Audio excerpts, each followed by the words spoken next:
Hi, everybody. Tim Hughes here. I'm the CEO and co-founder of DLA Ignite.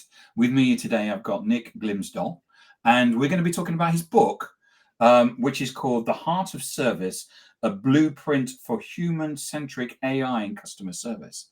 Nick, where can people find information about you?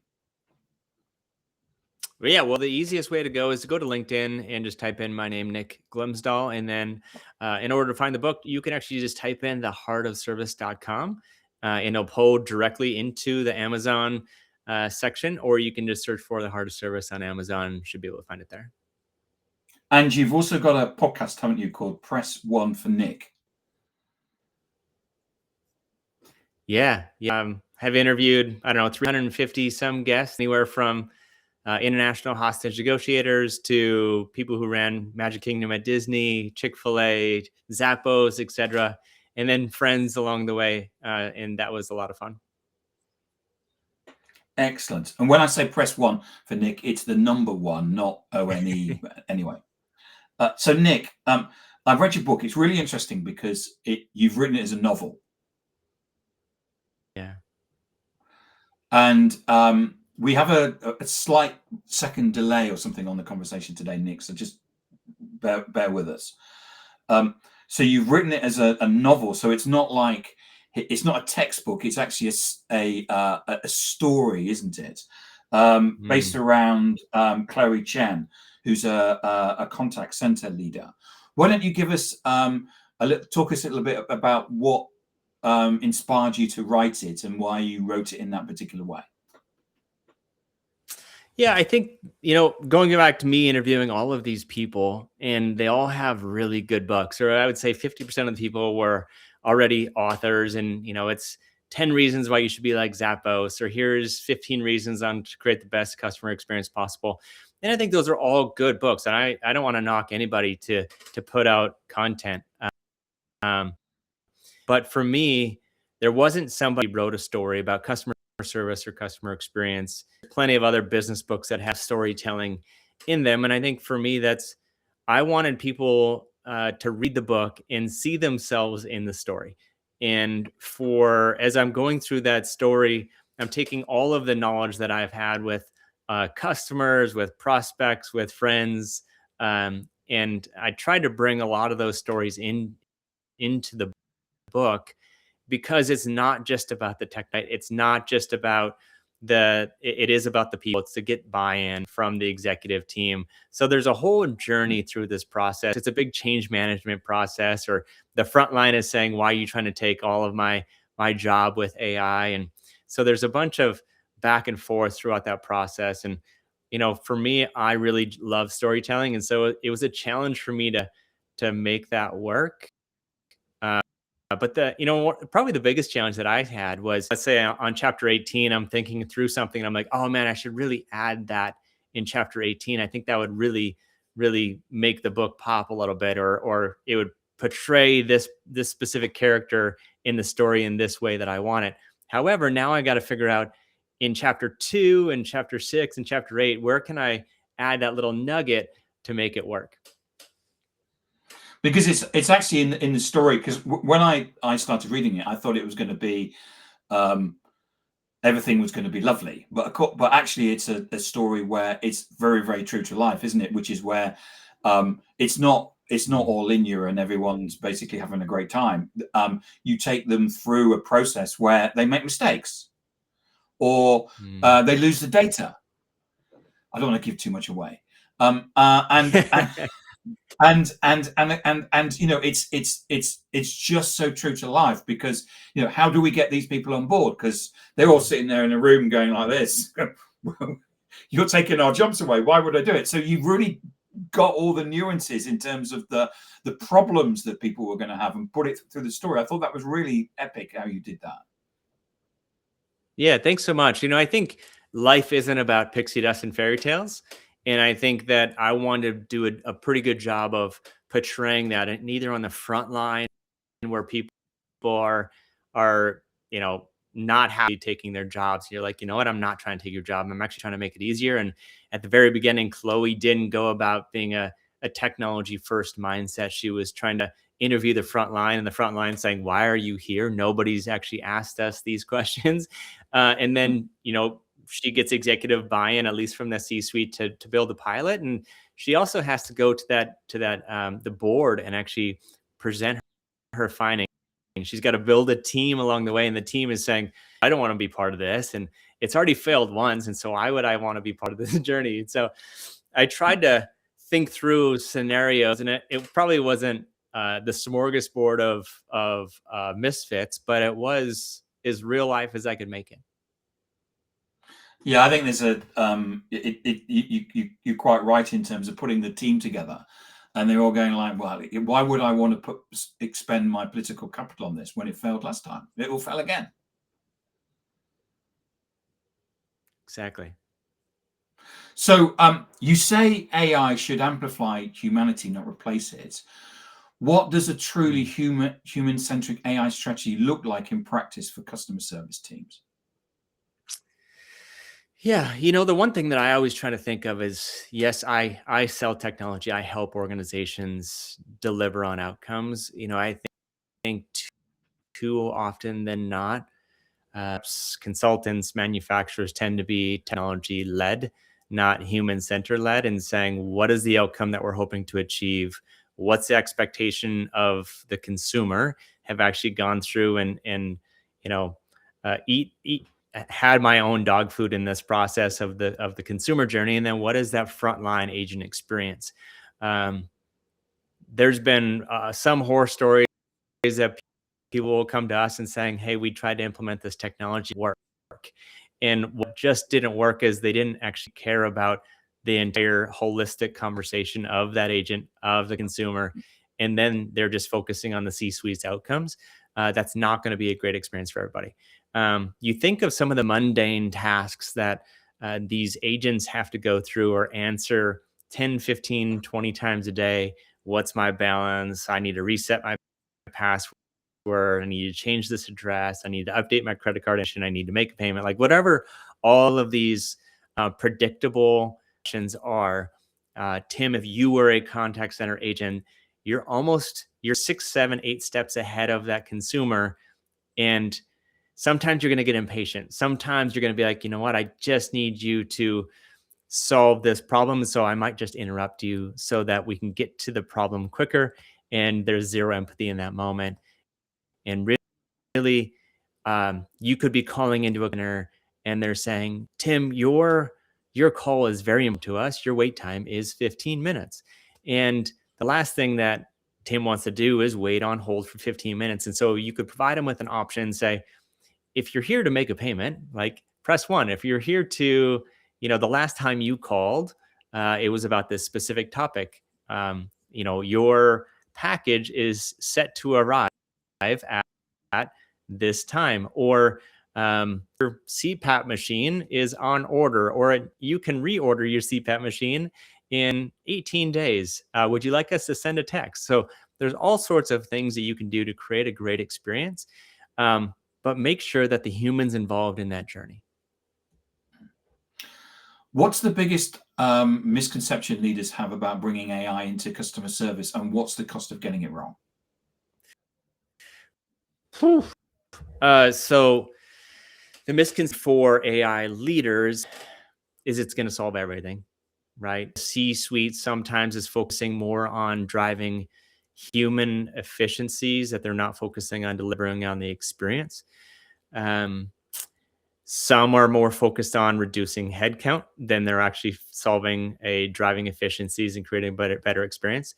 So I think that there is the risk of getting it wrong are agent attrition, consumer attrition, and reduction in revenue. Like you should be focusing on the customer lifetime value. You should not be focusing on making that sale and hoping they stay for the next 90 to 20 years, right? You're focusing on the consumer experience and working backwards.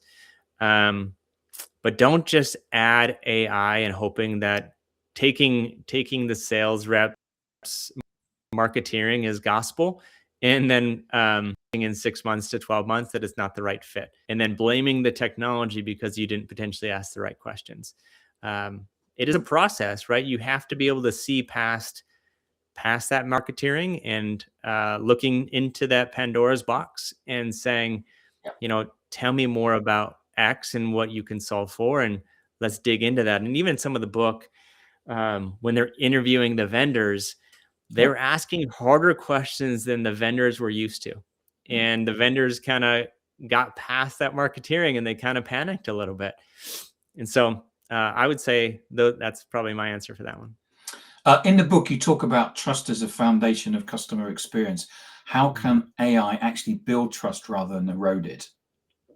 So when it comes to trust, like as a consumer, what does trust mean to me? And it's, do I feel known and valued as a consumer? And that could be known and valued as by you care about what I'm doing. You're not wasting my time. You're not pushing me into another channel for the third time. Or, for an example, I talked to on Amazon. I was chatting on a specific issue. Actually, I ordered 100 books for one of my conversations or talks that I had, and they were all discolored on the front in different shapes or different shades. And so I communicated with them, and within 8 minutes, I was talking to 4 people, and every section I didn't have, they didn't provide or read the context from the previous person. Yeah. And it just drives me nuts, right? And so I don't remember the original question. I squirreled for a moment, but is there additional questions on that? No, it's more about the difference between AI is a machine, and as a human, we're looking for a human experience, aren't we? Yeah. That's kind of the trust element. Yep. So somebody once said, and I can't give them credit because I don't remember who it was, but it said, human is a heart, machine is the mastery, right? Like, you should be able to have human moments when you need them. If you want to solve a problem on chat or SMS or inside the IVR with little effort and have it be in real time, do that. If you need to file a claim or get a life insurance policy because your parent passed away, you don't want AI to solve that, and that will erode trust. And so there's these moments that matter inside the journey, and some are more important than others. And I think trust is easily eroded now more than ever. Where do you see the ideal balance between automation and human agents, and how can leaders find the sweet spot for their own organizations? Yeah, don't start with technology, right? That's the easy answer. And that comes across. You make that point in the book, don't you? Yeah, I think the human needs to be involved. You need to ask for different perspectives inside your organization. Hear what the sales rep is saying or the manufacturer is saying, but don't take it as like, this is how we're going to do it. I heard what you're saying. Here's what our solution is, and it's going to solve. Here's the ROI to that. I think you need to test out things. I wouldn't go all out and say, I'm going to spend $500,000 on this AI implementation, and I'm not going to test it out. I'm not going to see the value in it. I'm not going to get input from the front line or the consumer. Continue to reiterate. If something doesn't work, change it quick. And that test should be valuable enough to be able to push this thing forward, to see what that line is in the sand. What skills will customer service professionals need as AI becomes more embedded in daily workflows? So I think you need to be, it's interesting, like, managers today are focusing on managing people. I don't think in the future that we're going to manage as many people, but we're going to be managing more AI agents. Teammates or Teammates. Yep. And so, you don't have to be quarterly business reviews with these AI agents. However, you do need to test and calibrate them to deliver on the experience that your consumers are expecting. I also think that the human themselves just should be more adaptable to the to the conversation, to be able to flex as needed, and to be almost an orchestrator of that experience. You think of that next best action that's populating in real time. You're going to get a suggestion from that knowledge base based off of what Tim is saying in real time, either on voice or chat or SMS. And then you have to be able to quickly adjust your answer, of whether that's the right fit. Don't take that answer and it's highlighted and it looks good. I'm in a hurry and I'm measured on X. I'm going to flip it over and have it get sent. And it's saying, dear name, right? Like you're important to us. How can we help? Be able to be able to flex, but lean into AI. I think that in the next 3 to 5 years, AI will be taking over majority, so 51% of all interactions in the contact center. Can you share examples of a company that has successfully integrated AI without losing the human element, and what can others learn from it? Yeah, I mean, there's a lot. There's a lot of organizations that still have, even if it's cloud-based technology, that are in 4, 5, 6, 7 different applications at once. And so when somebody's asking you how the weather is, they're stalling. They're not necessarily caring about the consumer. And so there's one of my clients that they delivered to a lot of big box stores across the nation, and really into North America, really. And the problem is that when they are asking for updates or there's a change, so let's say somebody's sick or they need to go to the hospital and they can't make that specific delivery, prior, that delivery drive was the person making that additional change. Now it's all integrated on the back end. And so AI can communicate effectively, so it can adapt, have that delivery drive focus on that next delivery, not necessarily being late for that next delivery, and focusing on keeping that initial customer happy. For one, the delivery driver is happy. The person who has to go to the hospital now doesn't have to focus on when do I get my couch or my fridge. They're focusing on the actual experience. Honestly, they've seen a significant drop in answer rates, a drop in conversions to delivery and on time, and their attrition as a consumer, or as they delivery drives, have gone down as well. So overall, it's a great experience, and we're continuing to reiterate, whether it's a voice bot, a virtual agent, or agentic, you're trying to find that middle ground. You emphasize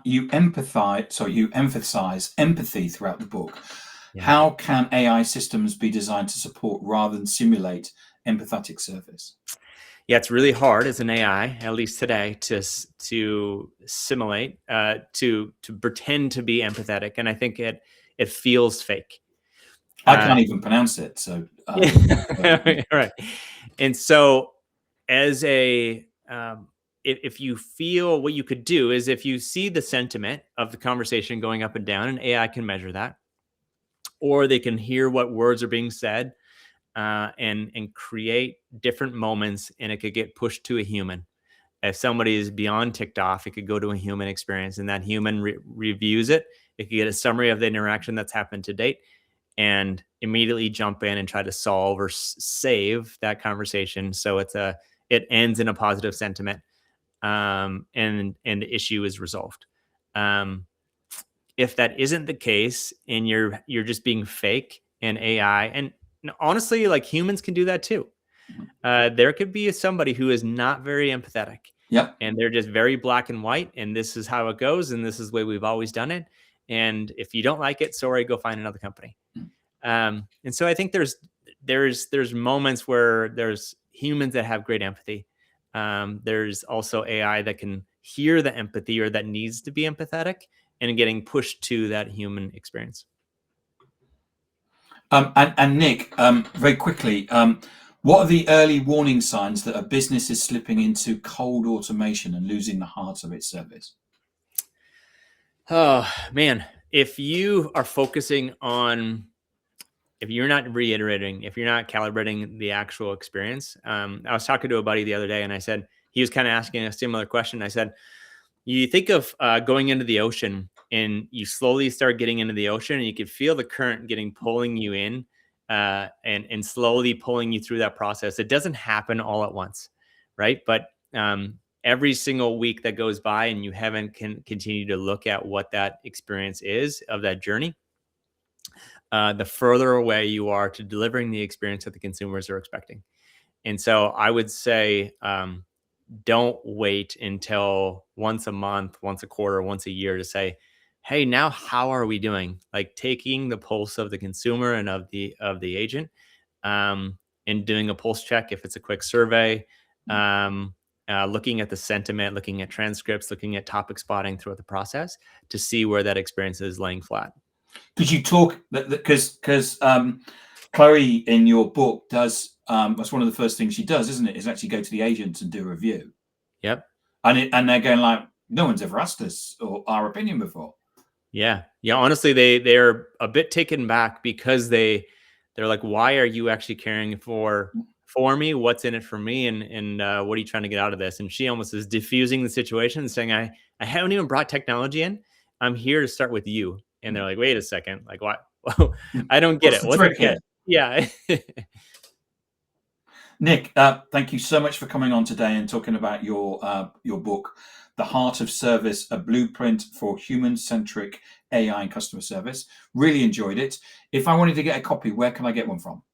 Yeah, please just go to Amazon. That's where it's being sold. Just find The Heart of Service. Again, you can go to theheartofservice.com.